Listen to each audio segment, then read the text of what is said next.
ಬೆಂಗಳೂರು ಸೇರಿ ರಾಜ್ಯದ ಹಲವು ಕಡೆಗಳಲ್ಲಿ ಭಾರೀ ಮಳೆಯಾಗುವಂತ ಸಾಧ್ಯತೆ ಇದೆ. ಗಂಟೆಗೆ 40ರಿಂದ 50 ಕಿಲೋಮೀಟರ್ ವೇಗದಲ್ಲಿ ಗಾಳಿ ಬೀಸುತ್ತೆ. ಗುಡುಗು ಮಳೆ ಸಾಧ್ಯತೆ ಇದೆ ಅಂತ ಹೇಳಲಾಗ್ತಾ ಇದೆ. ನಗರದ ಬಹುತೇಕ ಕಡೆಗಳಲ್ಲಿ ಮೋಡ ಕವಿದ ವಾತಾವರಣ ಇದೆ. ಈಗಾಗಲೇ ಮಳೆ ಮುನ್ಸೂಚನೆಯನ್ನ ಕೊಟ್ಟಿದೆ ಹವಾಮಾನ ಇಲಾಖೆ. ಕರಾವಳಿ, ಉತ್ತರ, ದಕ್ಷಿಣ ಒಳನಾಡಿನ ಕೆಲ ಕಡೆ ಮಳೆಯಾಗುವಂತ ಸಾಧ್ಯತೆ ಇದೆ.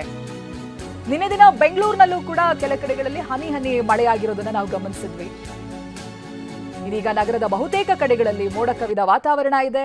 ಮಳೆ ಮುನ್ಸೂಚನೆ ಕೂಡ ಇದಾಗಲೇ ಹವಾಮಾನ ಇಲಾಖೆ ಕೊಟ್ಟಿರೋದ್ರಿಂದ ಮಳೆ ಆಗುವಂತ ಸಾಧ್ಯತೆಗಳಿದೆ.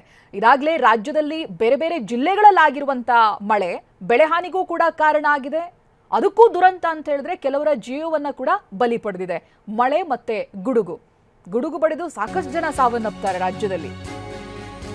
ರಾಜ್ಯದ ಹಲವು ಕಡೆಗಳಲ್ಲಿ ಇಂದಿನಿಂದ ಮಳೆಯಾಗುವ ಸಾಧ್ಯತೆ ಇದೆ ಅಂತ ಬೆಂಗಳೂರಿನಲ್ಲಿ ಹವಾಮಾನ ತಜ್ಞ ಸಿಎಸ್ ಪಾಟೀಲ್ ಅವರೇ ಮಾಹಿತಿಯನ್ನ ಹಂಚಿಕೊಂಡಿದ್ದಾರೆ.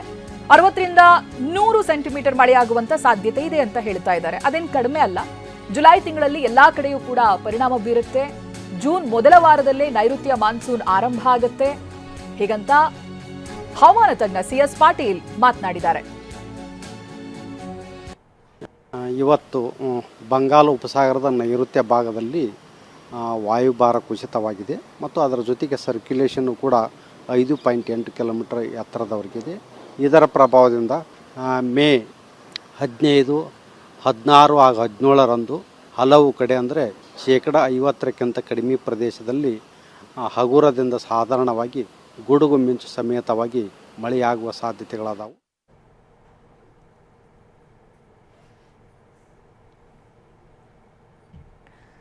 ಪ್ರತಿನಿಧಿ ವಿನಯ್ ಇದಕ್ಕೆ ಸಂಬಂಧಪಟ್ಟಾಗೆ ಮಾಹಿತಿಯನ್ನ ಕೊಡ್ತಾರೆ. ವಿನಯ್, ಬಹಳ ದಿನಗಳಿಂದ ನೋಡ್ತಾ ಇದ್ವಿ ಬೆಂಗಳೂರಿನಲ್ಲಿ 1-2 ದಿನಗಳಷ್ಟೇ, ಬಟ್ ರಾಜ್ಯದ ಬೇರೆ ಬೇರೆ ಜಿಲ್ಲೆಗಳಲ್ಲಿ ಇದೇ ರೀತಿಯಾಗಿ ಸುರಿದಂತ ವರುಣ ಬೆಳೆ ಹಾನಿಗೂ ಕೂಡ ಕಾರಣ ಆಗಿದೆ. ಕೆಲವರ ಜೀವವನ್ನ ಕೂಡ ಬಲಿ ಪಡೆದುಕೊಂಡಿದೆ. ಇದೀಗ ಹವಾಮಾನ ಇಲಾಖೆ ಏನ್ ಮುನ್ಸೂಚನೆ ಕೊಡ್ತಾ ಇದೆ, ಏನೇನ್ ಮಾಹಿತಿಗಳು ಲಭ್ಯ ಆಗ್ತಾ ಇದೆ ವಿನಯ್?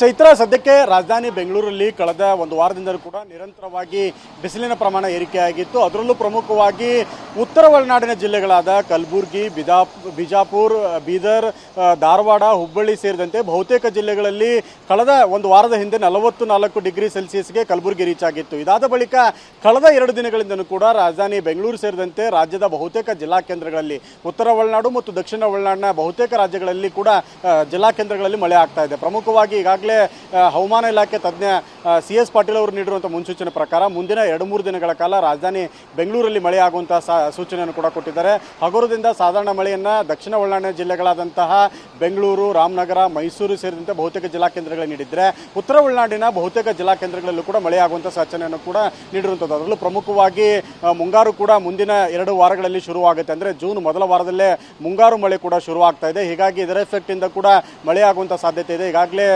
ಬೆಂಗಳೂರು ಸೇರಿದಂತೆ ಬಹುತೇಕ ಭಾಗಗಳಲ್ಲಿ ತುಂತುರು ಮಳೆ ಆಗ್ತಿರುವಂಥದ್ದನ್ನು ಕೂಡ ನಾನು ತೋರಿಸ್ತಾ ಹೋಗ್ತೀನಿ. ಪಿಣ್ಯ ಸೇರಿದಂತೆ ಸುತ್ತಮುತ್ತ ಭಾಗದಲ್ಲಿ ಮೋಡ ಕವಿದ ವಾತಾವರಣ ಸೇರಿದಂತೆ ತುಂತುರು ಹನಿಯಾಗಿ ಮಳೆ ಬರ್ತಾ ಇದೆ. ವಾಹನ ಸವಾರರು ಕೂಡ ಮಳೆಯಲ್ಲೇ ದೈನಂದಿನ ಕಾರ್ಯಚಟುವಟಿಕೆಗಳಿಗೆ ಭಾಗಿಯಾಗುವಂಥದ್ದು, ಓಡಾಟ ಮಾಡುವಂಥದ್ದು ಕೂಡ ಕಂಡು ಬರ್ತಾ ಇದೆ.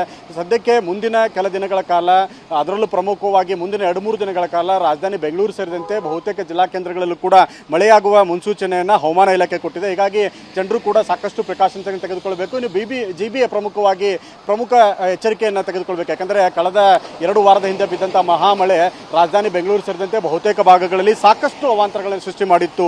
ಜನರ ಜೀವನಕ್ಕೂ ಕೂಡ ಕಷ್ಟವನ್ನು ತಂದೊಡ್ಡಿತ್ತು.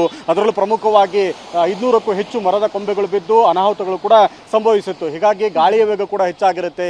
ಹೀಗಾಗಿ ಇಂಥ ಸಂದರ್ಭದಲ್ಲಿ ಸಾರ್ವಜನಿಕರು ಕೂಡ ಒಂದಿಷ್ಟು ಎಚ್ಚರಿಕೆಯನ್ನು ವಹಿಸ್ಕೋಬೇಕು.